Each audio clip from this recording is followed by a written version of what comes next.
அன்பு நெஞ்சங்களே, இறைவன் நமக்கு தந்த புதிய நாளிலே இறைவனுக்கு நன்றி கூறி இறை வார்த்தையால் நம் வாழ்வை பயனுள்ளதாக மாற்றுவோம்.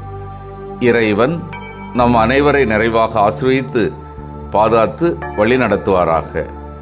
இன்றைய நற்செய்தி வாச சிந்தனை, புதிய பார்வை. யோவான் நற்செய்தி நூல் பிரிவு 16, இறை சொற்றொடர்கள் 12 முதல் 15 முடிய. இதன் விளக்கம் அறிவோம். தூயாவி சீடரை நிறை உண்மையை நோக்கி வழிநடத்துவார்.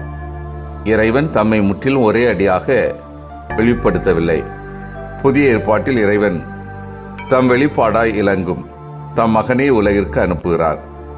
படிப்படியாய் நடந்து வந்த இறை வெளிப்பாடு இறைமகன் இயேசுவில் தன் உச்சநிலையை அடைகிறது. தம் மகனில் இறைவன் தம்மையே முழுமையாகவும் நிறைவாகவும் வெளிப்படுத்துகிறார். எனினும் அந்த வெளிப்பாட்டை ஏற்றுக்கொண்ட சீடர்கள் தங்கள் புரிந்து கொள்ளும் ஆற்றலுக்கு ஏற்றவாறே அதனை பெற்றுக்கொண்டனர். அவர்களின் அறிவு முழுமையற்றிருந்தது. நிறைவேற்ற அவர்களின் அறிவை நிறைவுபடுத்துவதே தூய ஆவியானவரின் பணி. அதை அவர் என்றுமே செய்து வருவார். காலம் செல்ல செல்ல இறை மக்கள் இறை உண்மைகளை அதிகம் உணர்வர்.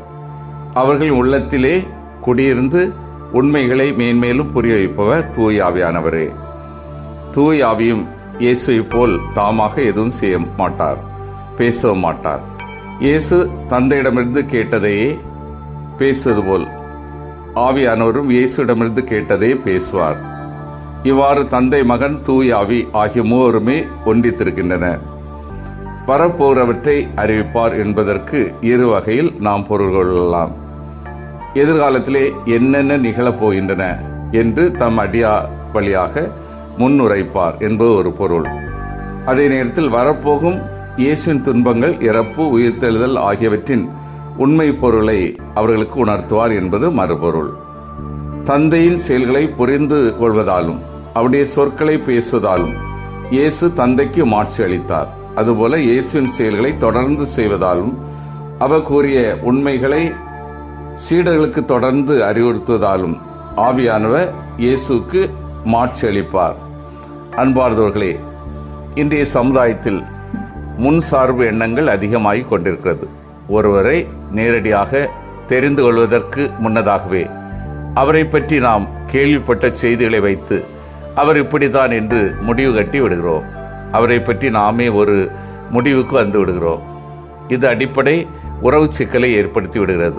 ஆனால் இன்றைய நற்செய்தி நாம் திறந்த உள்ளத்தோடு மற்றவர்களுக்கு செய்யுமெடுக்க அழைப்பு விடுக்கிறது. தொடக்கத்தில் இயேசு தன்னுடைய பணி வாழ்வை ஆரம்பித்த போது மக்களில் ஒரு சிலர் தான் அவருடைய போதனையை கேட்டிருப்பார்கள். கேட்டதில் ஒவ்வொருவரும் அவரவர் அறிவுக்கேற்ப இயேசுவை புரிந்திருப்பார்கள். சிலர் சரியாக புரிந்திருக்கலாம், சிலர் தவறாக புரிந்திருக்கலாம். அந்த கருத்துதான் மக்கள் மத்தியில் விதைக்கப்பட்டிருக்கும்.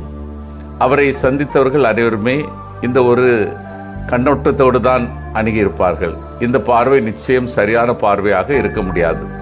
நாம் ஒருவரை அணுகுகிற போது திறந்த உள்ளத்தோடு அணுக வேண்டும்.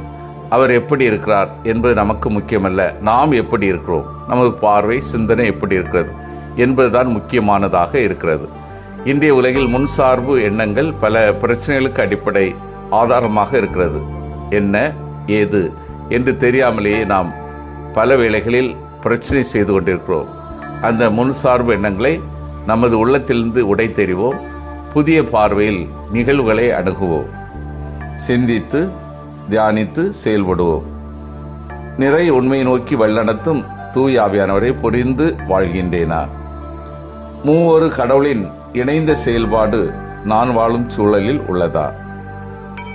இயேசுவின் துன்பங்கள், இறப்பு, உயிர்த்தெழுதல் ஆகியவற்றின் உண்மை பொருளை நான் உணர்ந்து வாழ்கின்றேனா? மன்றாடுவோமாக.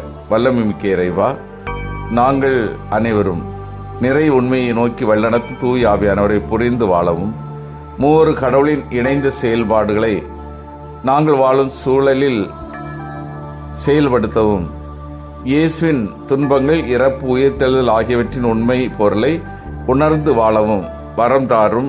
ஆமீன்.